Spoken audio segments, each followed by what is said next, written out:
Kabut tipis masih bergelayut di atas Sungai Mahakam ketika matahari perlahan menampakkan wajahnya dari balik perbukitan Samarinda. Udara pagi di desa Lempake terasa lembab, dingin, dan tenang, seperti dunia belum sepenuhnya terjaga dari tidur panjangnya. Dari kejauhan terdengar suara dayung memecah permukaan air, diiringi panggilan burung-burung yang baru keluar dari sarangnya.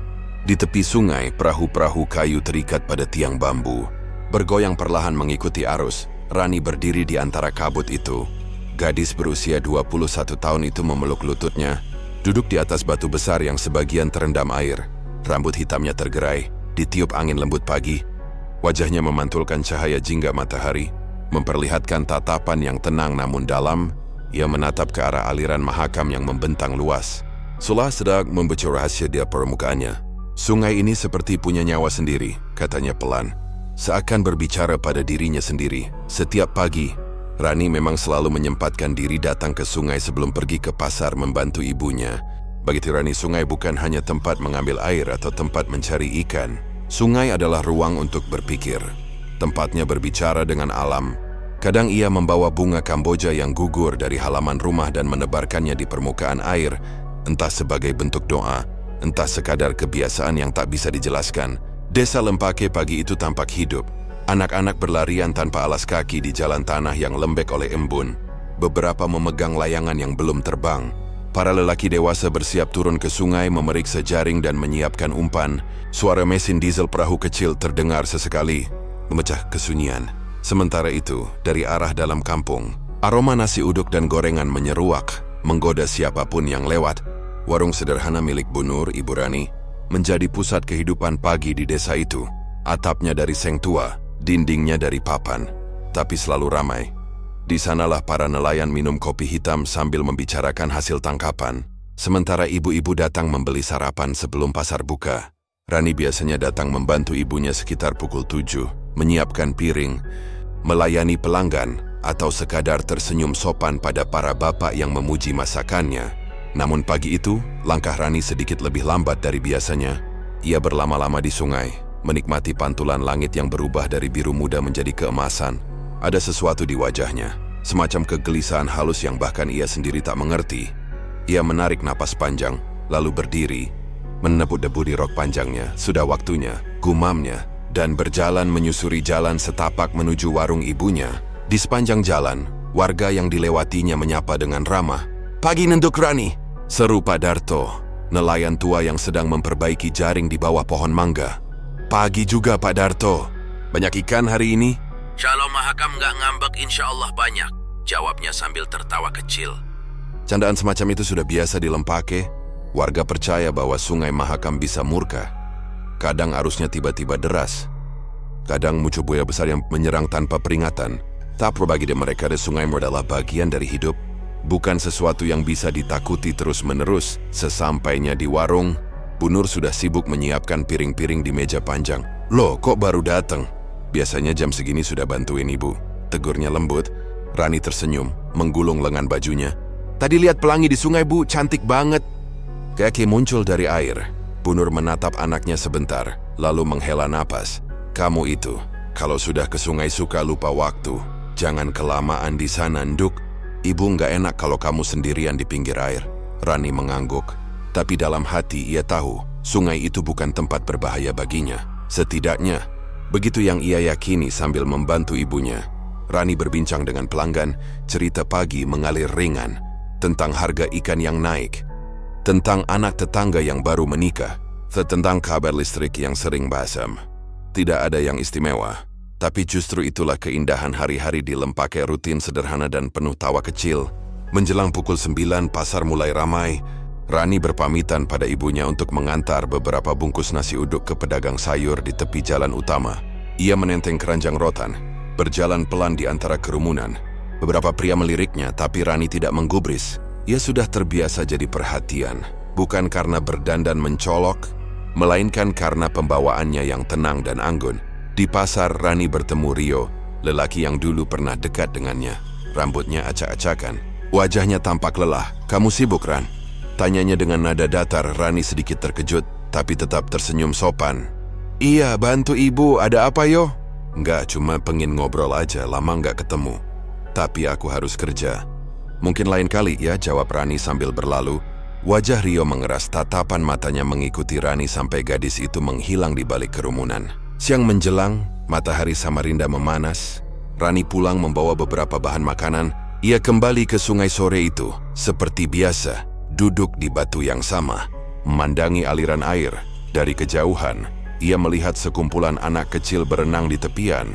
Tertawa riang, ia tersenyum. Tapi ada sesuatu yang berbeda kali ini. Entah kenapa, ia merasa seolah sungai itu berbisik.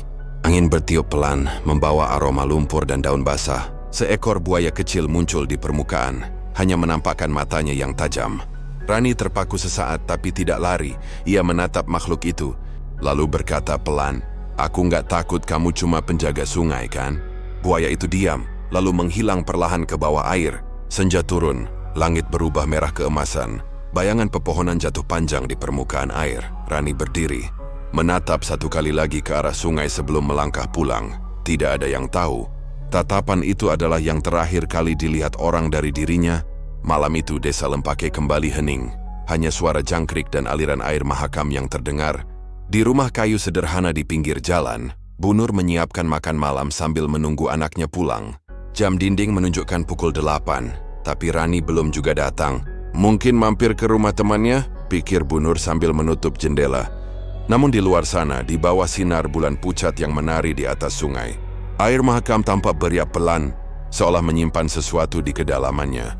Malam itu benar-benar tenang, terlalu tenang untuk malam terakhir seorang gadis bernama Rani. Air sungai Mahakam masih beriak pelan di bawah sinar matahari pagi ketika kabar buruk itu mengguncang seluruh desa Lempake. Malam sebelumnya memang tampak tenang, terlalu tenang. Hingga siapapun tak menyangka bahwa ketenangan itu sedang menutupi sesuatu yang mengerikan. Dari balik pepohonan di tepi sungai, seekor bangau putih terbang rendah, seolah membawa pesan duka yang tak terucapkan. Pagi itu, sekitar pukul 6, suasana desa masih seperti biasa. Ibu-ibu sibuk menjemur pakaian, anak-anak menyiapkan diri berangkat sekolah, dan nelayan mulai menurunkan perahu ke sungai.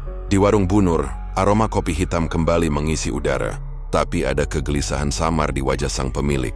Rani belum juga pulang sejak semalam. Biasanya, paling lambat pukul 8 ia sudah di rumah. Mengetuk pintu sambil membawa senyum dan cerita kecil tentang harinya. Namun semalam suara langkah itu tak pernah terdengar. Bu Nur berusaha menenangkan diri. Ia berpikir, mungkin anaknya bermalam di rumah teman atau tertahan hujan. Tapi saat matahari mulai meninggi dan kabar belum juga datang, hatinya diliputi perasaan tidak enak yang sulit dijelaskan. Ia menatap sungai dari jendela. Entah kenapa air yang biasanya terlihat menenangkan kini terasa menyeramkan. Di sisi lain desa, Pak Darto sudah turun ke sungai sejak subuh. Ia sedang memeriksa jaring yang dipasang semalam di bagian arus yang lebih dalam. Sambil bersenandung, ia menarik tali tambat satu persatu. Namun tiba-tiba gerakannya terhenti. Jaring terasa berat, seolah tersangkut sesuatu. Ia mengira mungkin batang kayu atau sampah besar terbawa arus. Tapi saat menarik lebih keras, permukaan air beriak aneh. Dan dari sela-sela jaring muncul sesuatu berwarna pucat. Pak Darto mendadak kaku. Jantungnya berdetak tak karuan ketika melihat rambut panjang terurai tersangkut di jaringnya. Ia melangkah mundur, tubuhnya gemetar, saat potongan kain yang dikenalnya ikut muncul di permukaan. Tubuhnya seketika lemas. Ya Allah. Rani, bisiknya nyaris tak terdengar. Dalam hitungan detik, teriakan kerasnya menggema ke seluruh tepi sungai. Memah keheningan pagi yang baru saja dimulai. Warga berlarian ke arah suara. Nelayan lain menghentikan pekerjaannya. Beberapa ibu menjatuhkan ember cucian. Anak-anak berhenti bermain dan mengikuti arah kerumunan. Di tepi sungai, tubuh seorang gadis muda terbaring setengah di air, setengah di lumpur. Wajahnya pucat keabu-abuan. Matanya setengah terbuka. Dan di lengannya tampak luka seperti sayatan panjang. Pak Darto masih terduduk di sampingnya. Menangis swerve anak kecil. Indrani, anak Bu Nur. Ikatanya terbata, kegemparan segera menyebar. Beberapa orang berusaha menutupi tubuh Rani dengan kain seadanya, sementara yang lain berlari ke warung Bu Nur. Ketika kabar itu sampai ke telinganya, Bu Nur nyaris tak bisa berdiri. Ia berlari tanpa alas kaki menuju sungai, jantungnya seperti diremas. Begitu melihat tubuh anaknya terbujur kaku di tepi air, jeritan panjang keluar dari tenggorokannya. Ia memeluk tubuh Rani, mengguncangnya berkali-kali. "Rani, bangun nak, epentin titwi." Tapi gadis itu tak lagi bernapas. Suasana berubah menjadi histeris. Beberapa warga mencoba menenangkan Bu Nur, sementara kepala desa segera menghubungi pihak kepolisian. Desa Lempake yang biasanya riuh dengan canda kini terdiam dalam duka. Hanya suara angin dan isak tangis yang terdengar di antara desiran air sungai. Tak butuh waktu lama, polisi tiba di lokasi. Di antara mereka, seorang anggota muda bernama Bribtu Arif tampak mencatat dengan cermat setiap detail. Ia memperhatikan luka-luka di tubuh korban. Beberapa warga berasumsi bahwa Rani diserang buaya. Sudah sering, Pak. Buaya naik sampai ke pinggir, kata seorang nelayan. Tapi Arif hanya mengangguk pelan. Ada sesuatu yang mengganjal di pikirannya. Luka itu terlalu rapi, terlalu bersih. Tidak seperti bekas gigitan hewan liar yang biasanya sobek dan tidak beraturan. Arif memeriksa sekitar lokasi, tak ada tanda perlawanan, tak ada jejak besar di tanah, hanya bekas pijakan kecil di lumpur yang mengarah ke sungai. Di sebuah batu besar, ia menemukan kain robek, warnanya mirip dengan pakaian korban. Ia mengantongi kain itu untuk diperiksa lebih lanjut. "Kapan terakhir Ibu melihat Rani?" tanya Arif dengan lembut saat mereka membawa tubuh Rani ke mobil. "Dia keluar sore kemarin. Katanya mau ke sungai sebentar," jawab Bu Nur di sela tangisnya. "Biasanya pulang cepat, Nak, tapi semalam dia nggak kembali." Arif menatap ibu itu dengan iba. Dalam hati ia tahu ini bukan kasus biasa. Ada sesuatu di balik tenangnya sungai yang sedang menunggu untuk diungkap. Sore itu, jenazah Rani dibawa ke rumah sakit untuk dilakukan pemeriksaan. Sementara itu, kabar tentang kematiannya menyebar cepat. Desa Lempake yang kecil tak butuh waktu lama untuk dipenuhi gosip dan spekulasi. Sebagian warga bersikeras bahwa Rani dimangsa buaya Mahakam, makhluk yang sudah lama mereka anggap penjaga sungai. Namun, sebagian lain mulai berbisik tentang hal-hal yang lebih kelam, tentang kutukan, tentang arwah penunggu air yang menuntut tumbal. Menjelang malam, suasana desa berubah mencekam. Lampu-lampu minyak menyala di setiap rumah, tapi tak ada yang berani keluar. Hanya suara serangga yang terdengar dari balik pepohonan, sesekali diiringi lolongan anjing yang membuat bulu kuduk merinding. Di rumah Bu Nur, para tetangga berkumpul untuk membantu memandikan jenazah Rani. Tangisnya tak berhenti. Suaranya serak memanggil nama anaknya yang kini terbujur diam. Di sisi lain, Arif duduk di beranda rumah kepala desa sambil memandangi berkas catatannya. Pikirannya berputar. Luka-luka itu bukan gigitan, melainkan sayatan. Tapi siapa yang tega melakukan ini pada gadis sebaik Rani? Dan mengapa tubuhnya dibiarkan di sungai seolah menjadi santapan hewan? Ia menatap permukaan Mahakam dari kejauhan. Airnya tenang, berkilau di bawah cahaya bulan. Seolah tak tahu bahwa di dalam arusnya barusan tersimpan mayat seorang gadis muda. Arif menghembuskan napas panjang. Di dalam hatinya, hai sedorongan kuat untuk mencari tahu apa yang sebenarnya terjadi. Ia tidak percaya dengan cerita buaya atau kutukan. Ia percaya pada logika, pada bukti dan pada keadilan. Tapi malam itu, ketika angin bertiup dari arah sungai dan membawa aroma amis samar ke udara, ada sesuatu di dalam dirinya yang bergetar, seolah alam sedang memperingatkan, jangan terlalu dalam menyelam di air ini, karena tidak semua kebenaran ingin ditemukan. Dari kejauhan, suara gemericik air terdengar lebih jelas. Seekor buaya besar muncul perlahan di permukaan, matanya berkilat dalam gelap, menatap ke arah tepi sungai di mana Rani ditemukan. Lalu tanpa sorba, ia menyelam kembali ke dalam air, meninggalkan riak halus yang cepat menghilang. Desa Lempake pun kembali hening, tapi kali ini, keheningan itu terasa berat, seolah seluruh sungai sedang menahan rahasia besar yang belum terucap. Desa Lempake masih diselimuti suasana duka ketika pagi berikutnya tiba. Hening yang kemarin terasa berat kini berubah menjadi keheningan yang mencekam. Air sungai Mahakam mengalir perlahan di bawah kabut tipis, seolah menutup diri dari pandangan manusia. Warga tak lagi berani mendekat ke tepian. Bahkan suara dayung perahu pun jarang terdengar. Semua orang masih membicarakan hal yang sama, tentang kematian Rani yang misterius, dan buaya besar yang katanya muncul malam sebelum jasadnya ditemukan. Namun di tengah desas-desus itu, Bribtu Arif tidak bisa tenang. Sejak semalam, pikirannya terus dihantui oleh luka-luka di tubuh Rani. Ia sudah berkali-kali melihat kasus akibat serangan hewan, tapi yang satu ini terasa berbeda. Terlalu rapi, terlalu bersih, tidak ada sobekan liar seperti yang biasanya ditinggalkan gigi buaya. Tidak ada tanda gigitan yang berpola setengah lingkaran. Yang ada hanyalah sayatan lurus di sepanjang lengan dan dada, seolah seseorang mengirisnya dengan benda tajam, bukan hewan yang menggigit. Pagi itu, ia kembali ke RSUD Samarinda Seberang, tempat jenazah Rani disimpan untuk autopsi. Ruangan dingin dan berbau formalin menyambutnya begitu ia melangkah masuk. Seorang dokter forensik paruh baya bernama Dieter Maya sudah menunggunya di dalam. Wajahnya tampak serius di balik masker hijau yang menutupi separuh wajah. "Sudah kami periksa," kata dokter Maya sambil membuka berkas hasil pemeriksaan. Korban mengalami pendarahan hebat akibat luka sayat di bagian dada kiri. Luka itu terlalu halus untuk disebut gigitan. Tidak ada bekas taring. Tidak ada jaringan kulit yang robek acak. "Jadi bukan buaya?" tanya Arif memastikan. "Tidak mungkin kalau buaya. Pasti ada bekas tarikan atau gigitan besar. Ini seperti bekas benda tajam yang digores dengan tekanan kuat." Arif terdiam, menatap tubuh Rani yang kini terbujur di atas meja baja. Wajahnya terlihat tenang, seolah sedang tidur. Hanya luka di kulit dan lebam di pergelangan tangan yang menjadi saksi bahwa hidupnya berakhir tidak wajar. Bagaimana dengan waktu kematiannya? Sekitar pukul 8 sampai 9 malam. Tubuhnya sempat berada di air lebih dari 6 jam sebelum ditemukan. Artinya, dia tewas sebelum dibuang ke sungai. Kalimat itu menggema di kepala Arif. Ia menerika napas panjang dan mencatat semua detailnya di buku kecil. Setiap kata dokter itu menambah keyakinannya bahwa Rani dibunuh. Tapi siapa yang tega melakukan ini? Sore harinya, Arif kembali ke desa Lempake untuk melakukan penyelidikan lapangan. Ia menyusuri jalan setapak menuju tepi sungai tempat jasad Rani ditemukan. Udara terasa lebih berat dari biasanya, dan burung-burung tidak bersuara. Di lokasi itu masih tampak bekas lumpur yang mengering, bercak darah samar di antara rumput liar, dan potongan kain kecil yang belum sempat dibersihkan warga. Arif memungut kain itu. Warnanya merah muda pudar, sama seperti baju yang dikenakan Rani.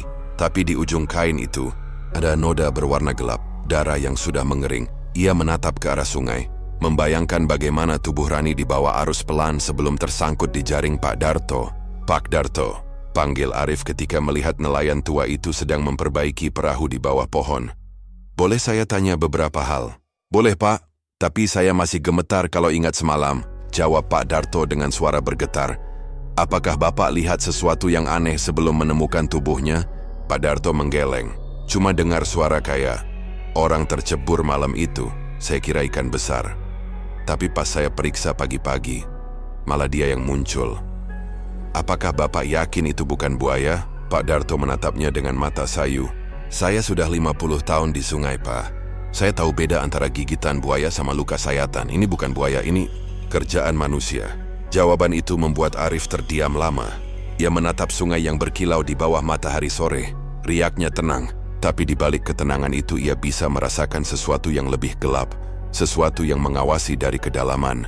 Beberapa langkah dari sana, beberapa warga berkerumun. Mereka membicarakan kabar bahwa Rani terakhir terlihat di pasar bersama Rio. Mantan kekasihnya, Arif mendekat dan mulai bertanya, "Benarkah kalian melihat mereka berdua?" "Iya, Pak," jawab seorang pedagang ikan. "Kemarin siang mereka sempat ngobrol di depan toko, tapi Rani kelihatan nggak nyaman. Habis itu dia langsung pergi." "Rio itu orangnya gimana?" "Agak kasar, Pak. Pernah kerja di tambang, katanya temperamen. Dulu sering ribut sama Rani sebelum mereka putus." Nama itu kini menjadi petunjuk pertama dalam benak Arif. Ia mencatatnya, lalu menuju rumah Rio yang terletak agak jauh di pinggiran desa. Rumah itu tampak sepi, jendelanya tertutup, dan halaman dipenuhi rumput liar. Arif mengetuk pintu beberapa kali tapi tak ada jawaban. Seorang tetangga keluar dari rumah sebelah dan berkata pelan, "Kalau cari Rio, dia nggak kelihatan sejak kemarin malam, Pak. Katanya pergi ke arah tambang lama di hutan." Arif menatap ke arah barat, ke perbukitan gelap tempat tambang batu bara tua berada. Tempat itu sudah lama ditinggalkan, tapi beberapa orang masih sering ke sana untuk mencari sisa logam atau kayu bekas. Ia menandai lokasi itu di pikirannya. Menjelang petang, Arif kembali ke pos polisi kecil di desa. Ia duduk di meja, menatap foto Rani yang diambil semasa hidup. Senyumnya hangat, matanya jernih. Mustahil membayangkan seseorang tega mengakhiri hidup seindah itu dengan cara keji. Di luar, angin bertiup membawa aroma lembab sungai. Lalu, suara tawa anak-anak yang bermain tiba-tiba terhenti, digantikan bisikan samar dari arah air. Seorang warga berlari ke pos, wajahnya pucat. "Pak Arif, ada yang lihat bayangan perempuan di tepi sungai. Pak Darto bilang mirip Rani." Arif berdiri cepat, mengambil senter dan berlari ke arah tepian bersama beberapa warga lain. Ketika sampai di sana, mereka hanya menemukan permukaan air yang bergoyang pelan, tapi di antara gelombang kecil itu, ada sesuatu yang seolah melintas, bayangan putih yang samar, seperti kain yang terbawa arus cahaya pantulan, Mungkin, kata Arif mencoba menenangkan warga, meski dadanya berdebar keras. Ia tahu apa yang dilihatnya tadi bukan pantulan biasa. Ada bentuk wajah di sana, ada rambut panjang. Desi ada tatapan sekejap yang membuat tengkuknya dingin. Malam turun cepat di atas Sungai Mahakam. Warga berangsur kembali ke rumah. Menutup pintu rapat-rapat. Arif masih berdiri di tepian, menatap air yang kini tampak hitam pekat. Dalam hati, ia tahu satu hal pasti. Kasus ini baru saja dimulai. Luka yang terlalu rapi itu bukan hanya tanda pembunuhan. Ia adalah pintu menuju rahasia yang jauh lebih besar. Sesuatu yang telah lama tersembunyi di bawah permukaan tenangnya Sungai Mahakam. Malam itu, setelah menyaksikan bayangan putih di tepian Sungai Mahakam, Arif sulit memejamkan mata. Suara air yang mengalir di kejauhan seolah terus memanggilnya, berbisik hal-hal yang tidak bisa dijelaskan oleh logika. Ia berulang kali meyakinkan dirinya bahwa apa yang dilihatnya hanyalah refleksi cahaya bulan.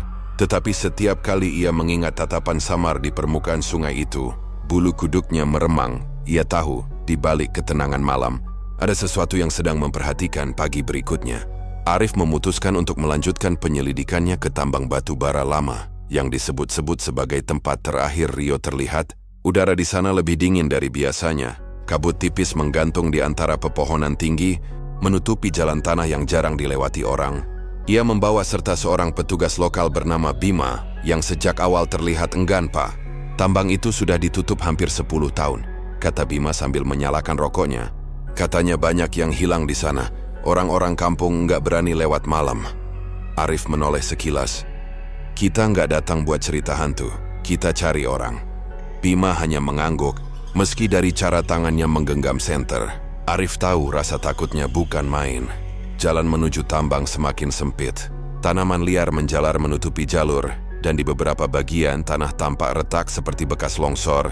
Setelah hampir 1 jam berjalan, mereka sampai di gerbang tambang tua yang sudah berkarat. Tulisan besar bertuliskan PT Bara Jaya Mineral. Masih bisa dibaca samar di papan besi yang miring. Begitu melangkah masuk, hawa lembab bercampur bau besi tua menyambut mereka. Di kejauhan, suara tetesan air menggema dari dalam terowongan gelap.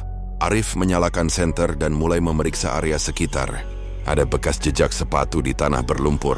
Masih cukup baru, ukurannya besar.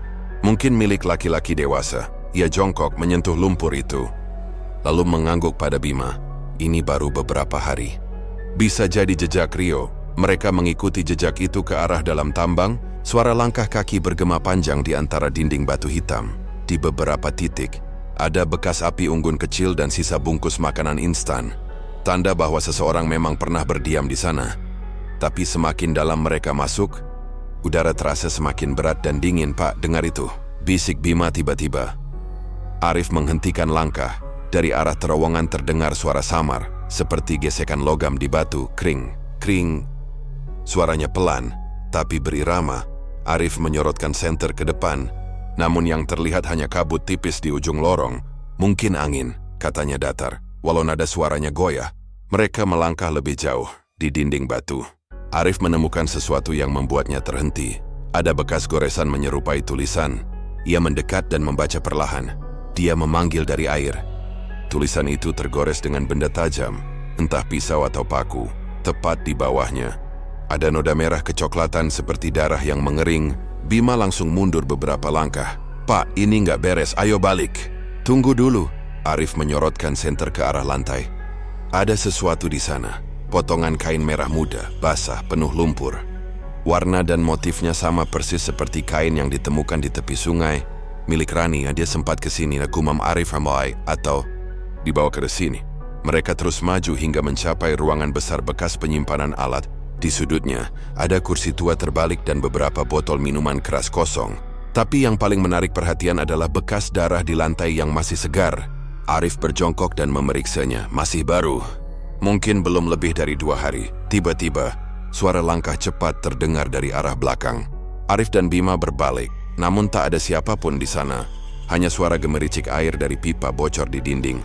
Mereka menyorotkan senter ke segala arah. Tapi kegelapan di ujung lorong terasa seperti menelan cahaya. Pak Arif sumpah, kayak ada yang mengintip dari tadi. Bisik Bima dengan wajah pucat. Arif menelan ludah. Tetap tenang. Kita cari jalan keluar dulu. Ketika mereka hendak berbalik, sesuatu jatuh dari atas. sebuah kalung perak yang masih berkilau meski tertutup debu. Arif memungutnya dan tertegun. Di liontinnya tertulis huruf R. Kalung itu adalah milik Rani. Isetahun, karena melihatnya dalam foto yang dikirim keluarga korban. Berarti benar, Rani pernah di sini, katanya perlahan. Tapi dalam hati ia bertanya-tanya. Bagaimana mungkin kalung itu jatuh begitu saja dari langit-langit tambang? Tiba-tiba suara jeritan menggema dari arah terdalam terowongan. Teriakan parau, seperti bisa terang pebangkil minta tolong. Tanpa pikir panjang, Arif berlari ke arah suara itu, menembus kegelapan. Tapi semakin ia berlari, suara itu semakin menjauh, seolah menuntunnya semakin dalam. Di satu titik ia berhenti. Cahaya senter menyorot ke dinding basah, dan di sana ada lukisan tangan. Tangan itu bukan sekadar goresan biasa. Warnanya merah tua, bentuknya seperti cap tangan manusia, tapi terlalu panjang jari-jarinya. Di bawahnya tertulis huruf-huruf acak, Rani. Isis panggil. Arif merasa dadanya sesak. Ini bukan cuma pembunuhan biasa, katanya dengan suara serak. Ada sesuatu yang lebih tua dari sekadar manusia. Bima menatapnya ngeri. Pak, ayo keluar. Saya nggak kuat di sini. Arif mengangguk, dan mereka segera berlari menuju pintu keluar tambang.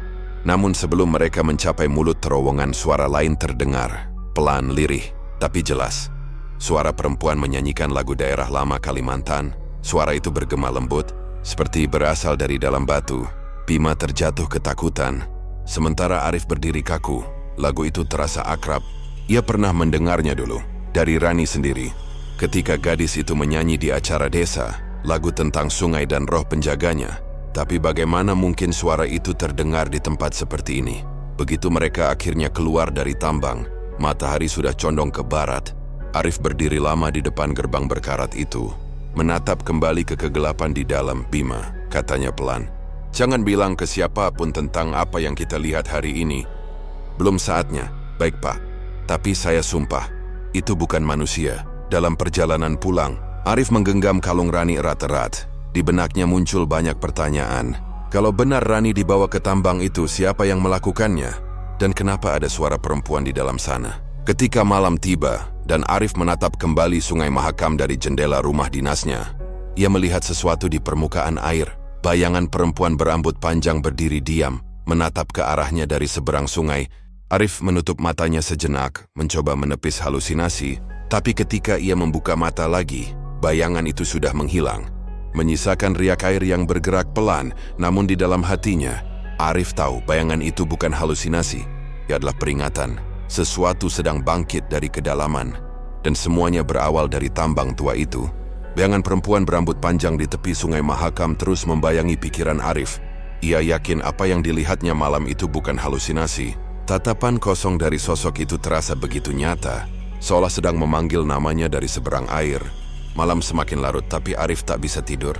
Ia duduk di kursi kayu rumah dinasnya, menatap sungai yang gelap dan tenang. Miubah maham sewaktu kejadian syasemain tak masuk akal. Keesokan paginya, udara Samarinda terasa lembab dan berat. Langit mendung seakan menandakan sesuatu yang buruk akan terjadi. Arif berjalan menuju warung Ibu Rani, tempat yang dulu ramai dengan tawa dan aroma nasi uduk hangat. Kini tempat itu tampak sepi. Hanya ada beberapa pembeli yang makan terburu-buru, lalu pergi tanpa banyak bicara. Ibu Rani duduk di kursi sudut, wajahnya tampak lelah. Mata yang dulu bersinar kini redup, seperti kehilangan semangat hidup. Arif mendekat dengan langkah hati-hati. Bu, saya ingin tanya sesuatu, katanya pelan. Perempuan paruh baya itu menatapnya sebentar, lalu mengangguk lemah. Soal Rani ya, Pak? Arif mengangguk. Saya menemukan kalungnya, Bu, di tambang lama. Mata Ibu Rani langsung membesar, tangannya bergetar. Di tambang? Astagfirullah. Saya sudah bilang ke almarhum suami saya dulu, jangan biarkan anak-anak main ke sana. Arif duduk di depannya. Apa Rani pernah cerita tentang tempat itu? Ibu Rani menatap kosong ke arah luar jendela, lalu berkata pelan. Beberapa minggu sebelum dia hilang, Rani sering melamun, katanya setiap kali duduk di tepi sungai, dia dengar suara orang memanggil namanya. Kadang suara itu seperti perempuan, kadang seperti anak kecil. Saya pikir dia cuma kecapekan, tapi sejak malam itu, dia berubah. Arif merasakan bulu kuduknya berdiri. Berubah bagaimana, Bu? Dia jadi sering bangun malam, duduk di depan rumah sambil menatap sungai. Kadang mulutnya bergerak seperti bicara, tapi tak ada suara keluar. Saya pernah tanya, dia cuma bilang, airnya memanggil, Bu. Katanya aku harus kembali. Saya pikir itu cuma mimpi aneh. Suasana hening beberapa detik. Hanya terdengar bunyi piring dari dapur dan suara arus sungai di kejauhan. Arif menatap wajah Ibu Rani yang kini meneteskan air mata. Saya minta maaf, Bu, ucapnya pelan. Tapi saya janji, saya akan selesaikan kebenaran tentang Rani. Setelah meninggalkan warung itu, Arif memutuskan menyusuri tepian sungai Mahakam lebih jauh. Ia memperhatikan setiap detail, jejak kaki di lumpur, bekas bambu yang patah, bahkan sisa dupa di bawah pohon besar dekat tepi air. Dupa itu masih baru, baunya kuat, seolah baru saja dibakar seseorang. Di dekat situ, seorang nelayan tua sedang memperbaiki jala. Arif menghampirinya. Pak, saya mau tanya, ada orang yang sering datang bakar dupa di sini. Nelayan itu mengangkat wajahnya, mata tuanya menatap tajam. Ada apa? Perempuan muda, cantik, rambut panjang. Kadang datang malam-malam sambil nyanyi pelan. Perempuan muda? Arif menelan ludah. Masih hidup? Nelayan itu diam lama sebelum menjawab. Kalau saya bilang hidup, belum tentu Bapak percaya. Tapi kalau saya bilang bukan manusia, Bapak pasti takut. Arif terdiam. Dada terasa sesak. Apa maksud Bapak? Roh sungai, Pak. Orang sini menyebutnya penjaga Mahakam. Dulu katanya pernah jadi manusia. Sekarang dia menuntut sesuatu, jiwa, atau pengganti. Kata-kata itu bergema di kepala Arif sepanjang hari. Ia mencoba menolak logika mistis itu. Tapi semakin ia mencari bukti, semakin banyak keanehan muncul. Saat malam tiba, Arif memutuskan untuk berjaga di tepi sungai. Ia membawa senter, kamera, dan alat perekam suara. Ia ingin tahu, apakah benar ada simbol suara dari air, seperti yang dikatakan orang-orang. Jam menunjukkan pukul 12 malam. Angin dingin bertiup dari arah hulu sungai, membawa aroma lumpur dan rumput basah. Air tenang, tapi sesekali muncul gelembung kecil di permukaan. Arif menyalakan alat perekam. Tanggal 12. Bulan 5 lokasi tepi sungai Mahakam dekat dermaga Lempake, katanya dengan suara pelan. Beberapa menit berlalu tanpa kejadian apapun, hanya suara jangkrik dan gemericik air. Lalu tiba-tiba dari kejauhan, terdengar suara nyanyian. Nada itu lirih, seperti suara perempuan yang menyanyikan lagu lama. Arif mengenal melodinya, lagu yang sama seperti yang pernah ia dengar di dalam tambang. Ia menahan napas mencoba memastikan arah datangnya suara. Perlahan suaranya makin dekat. Air memanggil, bawa aku pulang. Arif menyorotkan senter ke arah suara, tapi yang terlihat hanya kabut tipis di atas permukaan air. Lalu tiba-tiba sesuatu muncul dari dalam sungai. Bukan sosok manusia, tapi bayangan samar seperti perempuan berambut panjang, berdiri di permukaan air tanpa tenggelam. Arif terpaku, jantungnya berdetak keras. Sosok itu menatap ke arahnya, lalu mengangkat tangan perlahan, menunjuk langsung ke Arif. Rani, Arif berbisik tanpa sadar. Suara itu menjawab, lembut namun penuh kesedihan, temukan aku. Seketika air di sekitar sosok itu bergolak keras. Riak besar muncul, membuat Arif mundur beberapa langkah. Ia hampir jatuh, tapi segera berlari menjauh dari tepi sungai. Suara nyanyian itu berubah menjadi jeritan panjang yang menggema di antara pepohonan. Keesokan paginya, Arif memutar rekaman semalam. Suara nyanyian itu terekam jelas, tapi yang membuatnya merinding adalah bagian terakhir. Tepat sebelum rekaman berakhir, terdengar bisikan samar. Jangan biarkan dia bebas. Arif memutar ulang berkali-kali. Kata-kata itu bukan suaranya, bukan pula suara Rani. Suaranya terdengar lebih tua, dalam dan mengandung kemarahan. Ia sadar, apapun yang terjadi di Sungai Mahakam ini bukan sekadar kasus pembunuhan. Ada sesuatu yang bersembunyi di dasar air. Sesuatu yang mungkin lebih tua dari siapapun di desa ini. Menjelang sore, Bima datang dengan wajah tegang. Pak Arif, Wageti nemu sesuatu lagi di bawah jembatan kayu. Apa? Tanya Arif cepat. Potongan pakaian perempuan dan rambut. Arif segera menuju lokasi. Di sana, potongan kain merah muda ditemukan tersangkut di ranting, basah dan berbau anyir. Ketika ia mengangkatnya, sehelai rambut panjang ikut menempel, masih hitam berkilau meski kotor. Ia mengenali bau itu, bau lumpur dari tambang lama. Ia menatap sungai yang mengalir tenang di depannya. Di balik permukaan air yang tampak damai itu, Arif tahu ada rahasia besar yang menunggu untuk diungkap. Rahasia yang telah menelan nyawa Rani. Dan mungkin belum puas dengan satu korban saja, angin sore berhembus lembut, membawa suara samar dari arah hulu sungai. Kali ini bukan nyanyian, melainkan bisikan pelan yang terdengar seperti ancaman. Air akan menjemput. Satu lagi. Arif menatap Mahakam yang bergolak pelan. Inawar tahu malam nanti dia harus kembali ke tepi sungai. Karena jawaban dari semua ini tentang Rani, tambang lama, dan sosok di air hanya bisa ditemukan di tempat di mana suara itu berasal. Dasar Sungai Mahakam. Malam itu Arif kembali berdiri di tepi Sungai Mahakam, menatap air yang tenang seolah tak menyimpan apapun, tapi ia tahu, di balik permukaan yang memantulkan cahaya bulan itu, ada sesuatu yang hidup dan menunggu. Suara samar sore tadi masih terngiang di telinganya. Air akan menjemput satu lagi. Kata-kata itu membuatnya sulit bernapas. Antara rasa takut dan rasa penasaran yang semakin menekan, ia membawa perlengkapan penyelam sederhana yang dipinjam dari tim SAR. Keputusannya gila, menyelam malam-malam di sungai yang dalam. Apalagi setelah semua kejadian aneh itu. Tapi Arif merasa ia tak punya pilihan lain. Semua petunjuk mengarah ke satu tempat, dasar sungai. Di sanalah mungkin jawaban kematian Rani tersembunyi. Bima yang menemaninya kali ini menatap cemas. Pak, saya rasa ini nggak bijak. Sungai Mahakam nggak bisa ditebak arusnya. Apalagi malam begini. Arif menatap air yang berkilau di bawah sinar bulan. Kalau saya nggak turun sekarang, kita nggak akan pernah tahu siapa yang membunuh Rani. Atau apa yang mengambilnya. Bima menelan ludah. Kalau itu memang bukan manusia, Pak. Arif menatapnya dalam-dalam. Kalau bukan manusia, berarti kita harus tahu kenapa dia muncul lagi. Arif menyalakan senter tahan air, menarik napas panjang, lalu melangkah ke sungai. Airnya dingin menggigit, menusuk sampai ke tulang. Setiap langkah terasa berat, lumpur di dasar sungai menelan kakinya perlahan. Ketika tubuhnya mulai tenggelam sepenuhnya, suara di permukaan dunia menghilang. Digantikan oleh keheningan berat di bawah air, cahaya senter menembus kegelapan hanya beberapa meter ke depan. Di sekitarnya ikan kecil berenang panik, seolah menjauh dari sesuatu.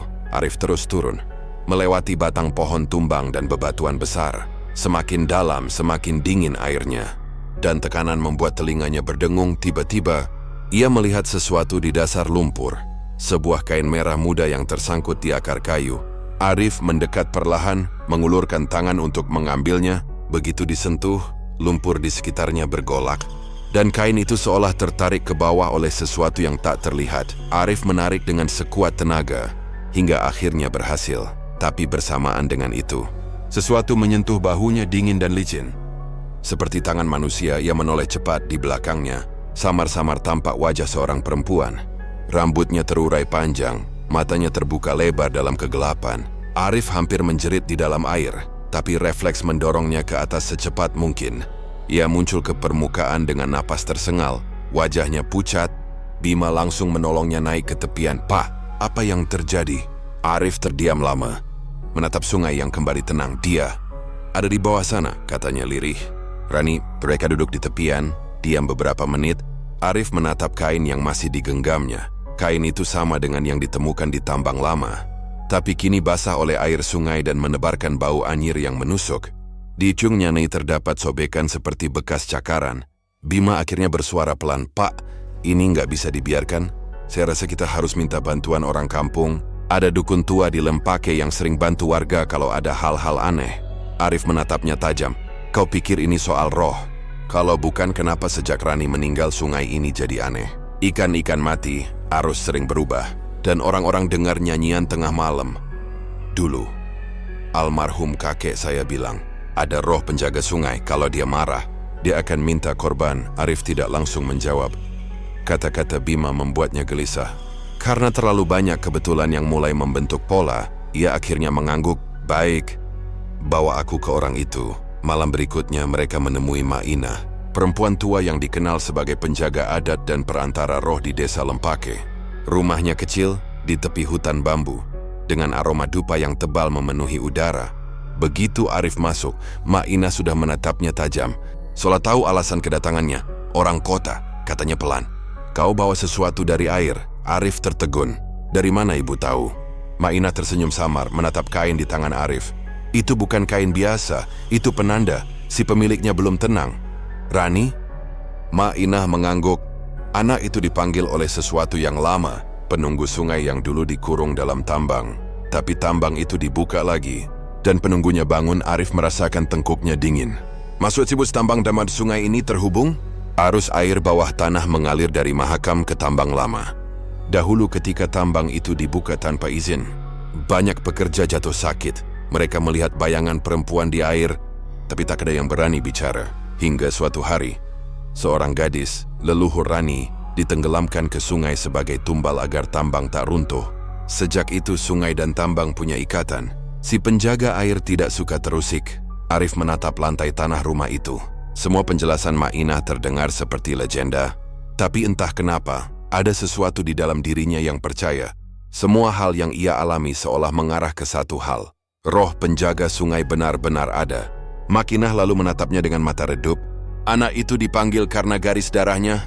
Ia pewaris yang seharusnya menjaga keseimbangan antara manusia dan air. Tapi manusia serakah. Mereka gali tanah, ambil batu bara, buang limbah ke sungai. Sekarang, roh itu marah. Jadi Rani dikorbankan? Tanya Arif pelan. Tidak dikorbankan. Dipilih, dijawab Ma'inah dingin. Tapi ia menolak. Karena itu rohnya tak bisa pergi. Arif menelan ludah, mencoba menahan emosi yang bergejolak. Bagaimana saya bisa menghentikan ini? Ma'inah menatapnya lama lalu berkata, kau harus mengembalikan apa yang diambil dari air. Jika tidak, sungai akan menjemput yang berikutnya. Kalimat itu bergema di kepala Arif sepanjang malam. Apa yang diambil dari air? Kalung Rani? Tubuhnya yang belum ditemukan? Atau sesuatu yang lebih besar, kesalahan manusia yang tak bisa ditebus hanya dengan doa? Malam semakin larut dan hujan turun deras di atas mahakam. Arif berdiri di beranda rumah Ma'inah, menatap sungai yang mulai meluap. Petir menyambar di kejauhan, menyinari air yang berputar seperti arus berputar. Di tengah badai itu, Arif melihat sekilas sebuah bayangan hitam besar bergerak cepat di bawah permukaan. Menuju arah desa, ia menggenggam kalung Rani erat-erat di tangannya. Kalsiwin ipau senhal. Roh sungai sudah bangun, dan apapun yang gak akan terjadi selanjutnya. Tiada ada jalan untuk mundur. Di kejauhan, suara nyanyian itu kembali terdengar, lebih jelas dari sebelumnya. Air memanggil dan bawa pulang. Arif menutup matanya dan saat petir menyambar lagi, ia sadar. Suara itu kini datang dari dalam dirinya sendiri. Suara itu terus bergema di kepala Arif bahkan setelah ia meninggalkan rumah Ma'inah. Air memanggil, bawa pulang. Nyanyian lembut itu seolah tak berhenti, mengalun di antara derasnya hujan dan hembusan angin malam. Semakin dalam suara itu menembus pikirannya, seperti berasal dari dalam jiwanya sendiri. Sepanjang perjalanan pulang, mobil tua milik Bima nyaris tak mampu menembus hujan deras yang mengguyur sepanjang jalan. Kilat sesekali menyambar, menyingkap pemandangan sungai Mahakam di kejauhan yang tampak bergolak liar. Airnya naik hingga hampir menyentuh jalan desa. Pepohonan di tepi sungai bergoyang keras, dan dari balik gemuruh hujan, Arif mendengar sesuatu yang membuat bulu kuduknya berdiri. Tawa perempuan, panjang dan bergetar, seolah datang dari kedalaman air. Pak, dengar itu? Tanya Bima dengan suara gemetar. Matanya terus menatap jalan. Arif menelan ludah. Kau juga dengar? Dari arah sungai. Kayak orang nyanyi, Pak, tapi suaranya jauh. Terus kadang dekat banget. Mereka berdua saling berpandangan. Tak satu pun berani bicara lagi. Mobil terus melaju perlahan melewati jalan berlumpur. Hingga tiba-tiba lampu depan mobil padam seketika. Mesin bergetar, lalu mati total. Hujan deras masih mengguyur tanpa ampun. Bima mencoba menyalakan mesin, tapi sia-sia. Aduh, akinya mati. Pak Arif menghela napas dalam-dalam, menatap ke arah sungai yang kini hanya beberapa meter dari tempat mereka berhenti. Airnya tampak makin tinggi, dan sesuatu yang gelap bergerak di bawah permukaan. Seperti bayangan besar yang melintas cepat. Tiba-tiba, sesuatu menghantam mobil dari sisi kiri dengan keras. Bima menjerit kaget, sementara Arif langsung menyalakan senter. Saat cahaya menembus kaca yang basah, terlihat bekas tangan di jendela, panjang, pucat, dengan jari-jari kurus yang menempel seolah seseorang sedang mencoba masuk. Cepat nyalain mobilnya, Bima. Saya udah coba, Pak. Enggak mau hidup. Tangan itu menggeser perlahan ke atas kaca, meninggalkan jejak lumpur dan air. Kemudian lenyap. Arif membuka pintu dan turun. Menembus hujan deras, Bima menjerit, Pak Arif, jangan keluar. Tapi Arif tak peduli. Ia menyorotkan senter ke arah sungai. Di antara gemuruh air dan cahaya kilat, ia melihat sesosok perempuan berdiri di atas permukaan sungai. Rambutnya hitam panjang menutupi wajah, dan tubuhnya tampak melayang di atas air. Gaunnya berkibar diterpa angin, dan suaranya, nyanyian itu lagi, air memanggil, bawa pulang. Arif terpaku. Tubuhnya gemetar bukan karena dingin, tapi karena campuran rasa takut dan keterkejutan. Ia merasa seolah tubuhnya ditarik oleh suara itu. Langkah kakinya perlahan maju ke tepi jalan yang berlumpur. "Pak, jangan!" Bima keluar menarik jaket Arif dari belakang. "Itu bukan manusia, Pak." Arif tersadar sesaat, lalu memalingkan wajah. Sosok perempuan itu sudah tak ada. Yang tersisa hanya sungai yang bergolak, menelan semua suara kecuali derasnya hujan. Mereka akhirnya memutuskan berjalan kaki ke rumah warga terdekat. Ketika sampai di rumah seorang warga bernama Pak Narto, keduanya disambut dengan wajah cemas. "Kalian kenapa basah kuyup gitu?" "Dari arah sungai, ya?" tanya Pak Narto. Arif mengangguk pelan. "Kami lihat sesuatu di sungai." "Perempuan?" Wajah Pak Narto langsung berubah. "Astagfirullah, berarti benar kata orang kampung. Malam ini airnya marah lagi." Arif menatapnya bingung. "Airnya marah?" Pak Narto menarik napas panjang. "Kalau air naik tiba-tiba begini, itu tandanya penunggu sungai sedang menjemput. Biasanya setelah itu ada korban, Pak. Tahun lalu waktu air naik kayak gini, satu anak kecil hilang di tepi sungai. Besoknya baru ketemu, iya, tapi bukan di sini. Di bawah jembatan kota, jauh sekali. Tubuhnya utuh, tapi matanya terbuka lebar, kayak ngelihat sesuatu waktu mati." Suasana menjadi hening. Hanya suara hujan yang terus mengguyur atap seng. Arif menatap kain merah muda yang masih ia simpan. Hatinya semakin berat. Ia tahu Ma'inah benar, Rani belum tenang, dan jika Stefan cara untuk mengembalikan sesuatu yang diambil dari air, korban baru mungkin akan jatuh lagi. Keesokan paginya Sungai Mahakam benar-benar meluap. Airnya masuk ke jalanan dan halaman rumah warga. Banyak ikan melompat ke darat, seolah kabur dari sesuatu. Di tengah kepanikan itu, kabar mengerikan datang dari ujung desa. Seorang anak laki-laki hilang. Arif dan Bima segera berlari ke lokasi. Di tepi sungai, hanya ditemukan sandal kecil mengapung dan bekas jejak kaki menuju air. Ibu anak itu menangis histeris, memanggil nama anaknya berkali-kali. Arif berusaha menenangkan, tapi pikirannya kalut. Ia merasa semua ini salahnya, karena ia belum melakukan apa yang seharusnya. Sore harinya Ma'inah datang ke lokasi dengan wajah muram. "Aku sudah bilang, Nak Arif." Sedang menagih. Arif menatapnya putus asa. "Tolong saya, Bu. Katakan apa yang harus saya lakukan." Ma'inah menatap ke arah sungai yang keruh. "Kau harus turun lagi. Tapi kali ini, bukan untuk mencari mayat. Kau harus mengembalikan darah yang hilang." "Darah?" Ma'inah mengangguk pelan. "Rani meninggalkan sesuatu di dunia ini. Selama itu belum kembali ke air, roh sungai tak akan berhenti memanggil." Arif merasa darahnya sendiri membeku. "Maksud Ibu, saya harus menyerahkan sesuatu?" Ma'inah mengangguk lagi. Matanya menatap lurus ke wajah Arif. "Bukan sesuatu, tapi seseorang yang terikat dengan garis darah itu. Rani adalah pewaris, tapi karena dia menolak, sungai akan mencari penggantinya. Kalau kau ingin menghentikan semua ini, kau harus menukar takdirmu dengan miliknya." Kalimat itu membuat dada Arif sesak. Ia menatap sungai yang terus mengamuk. "Menukar takdir?" "Iya, air hanya menerima yang datang dengan ikhlas. Kalau tidak, ia akan mengambil dengan paksa. Sekarang kau harus memilih, Nak. Biarkan sungai mengambil yang dipilihnya, atau kau sendiri yang turun menggantikannya." Petir kembali menyambar, menyinari wajah Arif yang pucat. Pilihan itu seperti pisau bermata dua. Satu sisi menyelamatkan banyak nyawa, sisi lain mungkin mengakhiri hidupnya. Tapi di hati kecilnya Arif tahu, ia sudah ditarik terlalu dalam misteri ini untuk bisa mundur. Malamnya dia kembali berdiri di tepi sungai, memandangi air yang berputar seperti pusaran gelap. Di tangannya tergenggam kalung Rani yang kini terasa berat, seolah hidup. Bima mencoba menahannya. "Pak, tolong pikir dulu. Jangan nekat. Kalau Ibu Ma'inah salah." Arif menatapnya dengan senyum lemah. "Kalau aku nggak turun akan ada korban lagi, Bim. Air nggak akan berhenti sampai dia puas." Langit hitam, angin berhembus kencang, dan hujan turun deras lagi. Arif melangkah masuk ke air. Satu langkah, dua langkah, hingga seluruh tubuhnya tenggelam dalam arus yang dingin. Saat ia menyelam, nyanyian itu kembali terdengar. Kali ini jelas dan lembut, seperti bisikan di telinganya. Air memanggil, "Bawa pulang." Namun kali ini suara itu tak lagi menyeramkan. Sudah ada kedamaian aneh di dalamnya. Seolah air bukan ingin menelan, tapi memeluk. Bima berteriak dari tepi sungai, tapi Arif tak lagi mendengar.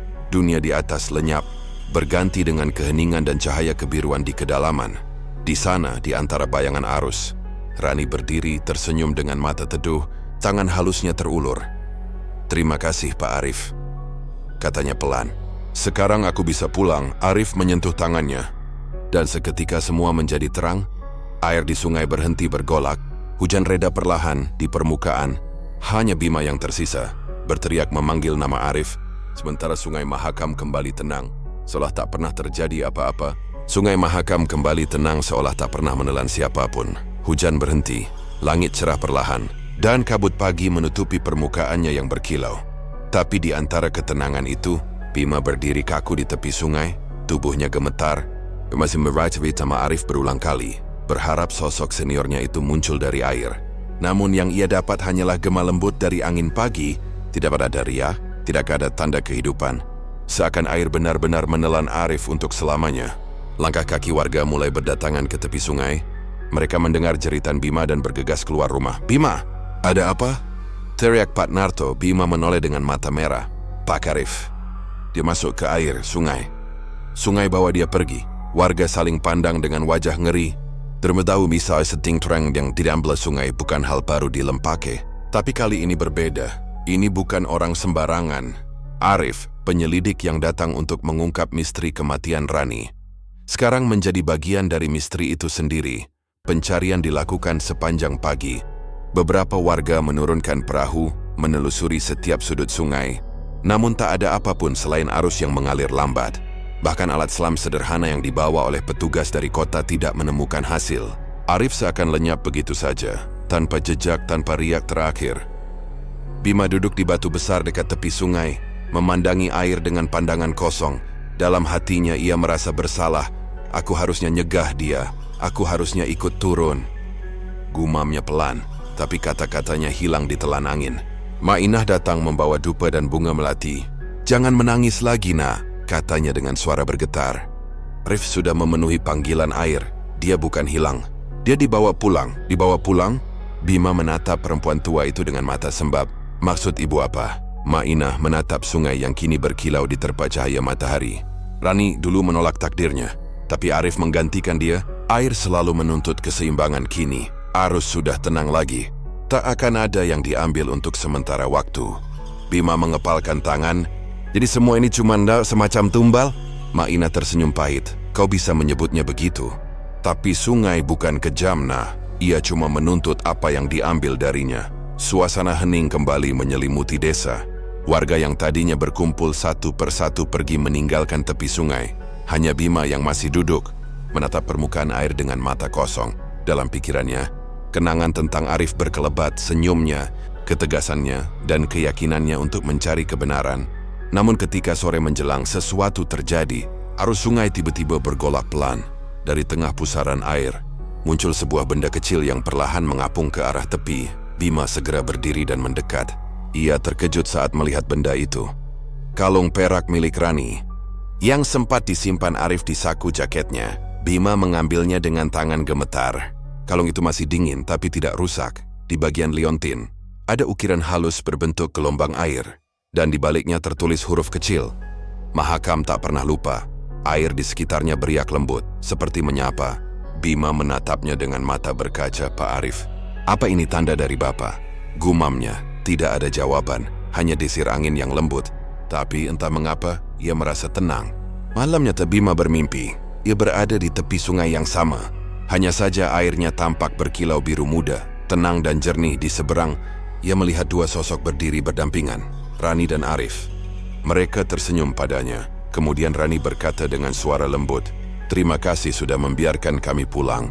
Bima terbangun dengan keringat dingin. Nafasnya terengah, tapi hatinya justru terasa ringan. Ia memutuskan untuk menulis laporan terakhir tentang kasus ini, agar orang-orang tahu bahwa kebenaran tidak selalu bisa dijelaskan dengan logika. Namun sebelum ia menulis, Mainah datang pagi-pagi ke rumahnya dengan wajah cemas. "Nak, kau harus ikut ke sungai lagi," katanya cepat. "Ada apa, Bu?" Airnya berubah. "Ada sesuatu di bawah permukaan. Aku takut." Bima bergegas bersama beberapa warga ke tepi sungai. Benar saja, di tengah air yang tadinya tenang, kini muncul pusaran kecil, tidak besar tapi stabil, seperti pintu kecil yang terus berputar. Bima menatapnya tajam. "Itu muncul dari semalam?" Pak Narto mengangguk. "Tadi malam belum ada, tapi sekarang enggak hilang-hilang." Mainah berdiri di tepi air, menggenggam kalung Rani yang diberikan Bima. Ia menatap pusaran itu dalam diam, lalu berkata pelan, "Itu bukan amarah. Itu pintu. Pintu. Ya, pintu antara dunia air dan dunia kita." kadang terbuka kalau roh belum sepenuhnya tenang. Bima merasa merinding. Tapi Rani dan Pak Arif sudah pulang kan? Mainah memejamkan mata mendengus pelan. Bukan mereka yang belum tenang, nak. Tapi airnya sendiri. Seketika suara aneh terdengar dari pusaran, seperti ratusan bisikan yang tumpang tindih. Lirih tapi jelas. Bima mundur selangkah. Apa itu? Mainah menatapnya tajam. Nama-nama. Air sedang menyebut nama-nama yang masih berutang padanya. Bima terdiam. Hatinya terasa dicekam rasa takut dari pusaran itu. Samar-samar ia mendengar suara perempuan berulang-ulang. Mahakam tak pernah lupa. Mahakam tak pernah lupa. Malam berikutnya pusaran itu masih ada. Beberapa warga melarang anak-anak mendekat ke sungai. Tapi tetap saja ketenangan desa berubah jadi cemas. Orang-orang bicara pelan di warung, bercerita bahwa mereka mendengar langkah kaki di tepi sungai meski tak ada siapapun. Ada juga yang bersumpah melihat bayangan perempuan berdiri di tengah air saat fajar. Bima duduk di beranda rumah, menatap jauh ke arah sungai yang samar terlihat. Di tangannya tergenggam kalung Rani, kini berkilau lembut di bawah sinar bulan. Ia berjanji dalam hati untuk menjaga desa itu. Arif telah menukar hidupnya agar air tenang. Maka Bima harus memastikan tidak ada lagi korban yang jatuh. Namun jauh di dasar Mahakam, sesuatu lain tengah bergerak. Arus yang tenang perlahan berputar, seperti napas panjang yang disembunyikan bumi. Di antara lumpur dan akar-akar tua, dua cahaya biru berkelip. Lalu padam perlahan, air menutup semuanya. Tapi jika seseorang mendengarkan dengan saksama di malam yang sunyi, ia masih bisa mendengar suara samar dari dalam sungai. Nyanyian lembut yang sama, tak berakhir, seolah terus mengingat nama yang pernah hilang. Air memanggil, bawa pulang. Dan meski desa tampak damai kembali, Bima tahu kedamaian itu hanya sementara. Sungai Mahakam, dengan segala rahasianya, belum benar-benar selesai. Ia masih menyimpan sesuatu di kedalamannya, sesuatu yang akan menunggu. Hingga nama berikutnya disebut oleh air, Sungai Mahakam tampak tenang di permukaan. Namun Bima tahu, di kedalamannya masih ada sesuatu yang bersembunyi. Kalimat terakhir Mainah terus terngiang di telinganya. Air masih menyimpan nama. Kata-kata itu menempel di pikirannya seperti bayangan yang tak mau hilang. Sudah seminggu sejak pusaran air muncul di tepi sungai desa Lempake. Meski kecil, pusaran itu tak kunjung menghilang. Warga desa kini enggan turun ke sungai. Bahkan para nelayan memilih berhenti melaut. Malam hari, udara di sekitar sungai terasa lebih lembab dan dingin dari biasanya. Seolah kabut membawa sesuatu dari dasar air. Bima berdiri di jembatan kayu sambil menatap permukaan sungai yang beriak pelan. Ia memegang kalung Rani yang kini tergantung di pergelangan tangannya. Cahaya bulan memantul di liontin perak, membuatnya tampak seperti mata yang memperhatikannya balik. Pak Arif, gumamnya lirih. Kalau Bapak masih di sana, tolong beri aku petunjuk. Aku nggak tahu harus ngapain lagi. Tapi hanya suara jangkrik dan desiran air yang menjawab. Bima memutuskan untuk menemui Mainah lagi. Rumah perempuan tua itu berada di pinggir hutan bambu, tidak jauh dari sungai. Saat ia tiba, pintu rumah sudah terbuka sedikit. Seolah pemiliknya tahu ia akan datang. Mainah sedang duduk di depan tungku. Matanya tampak sayu. Aku sudah tahu kau bakal datang. Nak, katanya pelan. Air belum selesai denganmu. Bima menelan ludah. Ibu tahu kenapa pusaran itu belum hilang? Mainah menghela napas panjang. Karena ada satu janji yang belum ditepati. Bima menatapnya bingung. Janji siapa? Arif, jawab Mainah. Sebelum dia turun ke air malam itu, dia datang padaku. Dia minta aku janji untuk menjaga sesuatu. Tapi aku tak bisa menepati sepenuhnya. Mainah kemudian mengambil sebuah kain hitam dari dalam laci tua dan membukanya perlahan. Di dalamnya terdapat buku catatan kecil, lembab dan lusuh, dengan tulisan tangan Arif di setiap halamannya. Bima gemetar saat melihatnya. Ini catatan Pak Arif? Mainah mengangguk. Ia menulis tentang apa yang dia temukan. Tentang Rani, tentang sungai, tentang rahasia yang belum sempat ia sampaikan padamu. Bima membuka halaman pertama. Tulisan tangan Arif sedikit miring, tapi masih bisa dibaca. Sungai Mahakam bukan sekadar sungai, ia hidup. Ia menuntut keseimbangan antara yang memberi dan yang mengambil. Rani menolak panggilan itu, dan arahnya menimbulkan ketidakseimbangan. Aku rasa semua ini bermula dari masa lalu desa ini sendiri. Halaman berikutnya dipenuhi catatan tentang peristiwa-peristiwa lama. Cerita tentang para penambang batu bara yang hilang di sungai tahun 1980-an. Anak-anak yang tenggelam tanpa sebab. hingga seorang perempuan yang konon menjadi penjaga air sejak generasi pertama warga Lempake. Nama perempuan itu ditulis dengan huruf besar oleh Arif. Siti Mahaya. Siapa Siti Mahaya ini? Tanya Bima. Mainah menatap jauh ke arah luar jendela. Itulah yang selama ini disembunyikan orang-orang. Siti Mahaya adalah nenek buyut Rani. Ia disebut-sebut memiliki hubungan dengan roh sungai. Konon setelah kematiannya, arus Mahakam menjadi lebih tenang. Tapi setiap beberapa dekade, roh sungai menagih darah dari garis keturunannya. Bima menggigil. Jadi Rani adalah keturunan penjaga sungai? Makina mengangguk pelan dan Arif menggantikannya. Tapi janji itu belum lengkap karena satu hal. Ia berhenti sejenak, suaranya bergetar. Karena kau ikut terlibat. Nak Bima, sungai sudah menandai dirimu sejak malam itu. Bima terpaku. Ia ingat malam Arif tenggelam. Bagaimana air seolah bergerak mengikutinya. Bagaimana nyanyian itu juga sempat memanggil namanya. Tiba-tiba bulu kuduknya berdiri. Jangan bercanda, Bu. Aku tidak bercanda, kata Mainah datar. Sungai tidak memanggil orang tanpa alasan. Kau saksi. Dan dalam tradisi lama, saksi adalah penghubung antara dunia hidup dan air. Kata-kata itu membuat dada Bima terasa sesak. Ia memandang keluar jendela, ke arah sungai yang samar terlihat. Kalau begitu apa yang harus aku lakukan? Mainah menatapnya dengan mata yang dalam. Kau harus menutup pintu itu, pusaran itu. Ya, tapi kau tak bisa menutupnya dengan kekuatan manusia. Hanya air yang bisa menutup dirinya sendiri. Bima menunduk. Berarti aku harus ke sungai lagi. Mainah tidak menjawab. Hanya mengangguk perlahan. Tapi hati-hati. Kali ini air mungkin tak mau melepaskanmu. Malam itu Bima kembali ke tepi sungai seorang diri. Langit mendung dan kilat sesekali menerangi arus Mahakam yang berkilau kelabu. Di tengah sungai pusaran kecil itu masih berputar, memantulkan cahaya bulan seperti mata raksasa yang mengawasinya. Ia melangkah mendekat, membuka catatan Arif yang ia bawa, lalu membacakan kalimat terakhir yang tertulis di sana. Jika air memanggil namamu, jangan takut, jawablah dengan ikhlas, karena dalam keikhlasan, air akan menutup dirinya. Bima menarik napas panjang. Ia menatap pusaran itu dan berkata lantang, kalau kau memanggil namaku, aku datang bukan untuk melawan, tapi untuk menutup yang sudah terbuka. Tiba-tiba angin bertiup kencang, air berputar lebih cepat, menciptakan semburan yang membuat tanah di sekitarnya basah. Suara gemuruh terdengar, diikuti oleh bisikan yang memanggil namanya perlahan. Bima, Bima. Tubuhnya bergetar hebat, tapi ia tetap berdiri. Dari tengah pusaran muncul bayangan dua sosok, Rani dan Arif, berdiri berdampingan, tersenyum samar. Rani mengangkat tangannya dan berbisik, terima kasih. Sekarang waktunya menutup semua ini. Bima menunduk, dan tanpa ragu ia melemparkan kalung Rani ke tengah pusaran. Begitu kalung menyentuh air, cahaya biru menyala terang, menembus langit malam. Hembusan angin berhenti seketika, dan pusaran itu perlahan menyempit, berputar lebih lambat hingga akhirnya hilang. Semua kembali tenang. Hanya suara sungai yang lembut mengalir di bawah jembatan. Bima berlutut, napasnya berat, tapi dadanya terasa lega. Ia tahu Arif dan Rani kini benar-benar tenang. Pagi menjelang, warga desa mendapati air sungai kembali jernih. Ikan-ikan kembali naik ke permukaan, dan aroma lumpur basah berubah jadi segar. Bima berdiri di jembatan yang sama, menatap air yang kini berkilau di terpa sinar matahari. Ia menutup buku catatan Arif dan berbisik, kau berhasil, Pak. Akhirnya Mahakam bisa tenang lagi. Namun saat ia berbalik untuk pergi, sebuah suara lembut terdengar di belakangnya. Suara perempuan bernyanyi pelan, jauh di bawah permukaan air.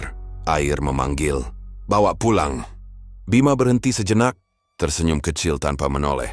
Aku tahu, tapi kali ini biarkan hanya jadi nyanyian. Jangan panggil siapapun lagi. Ia berjalan meninggalkan tepi sungai. Di belakangnya Mahakam mengalir pelan, memantulkan cahaya keemasan matahari pagi. Tapi jika seseorang berdiri cukup dekat di tepian, mereka mungkin masih bisa melihatnya. Kilasan dua sosok yang tersenyum dari dalam air, berdiri berdampingan, menjaga agar kedamaian itu tetap abadi.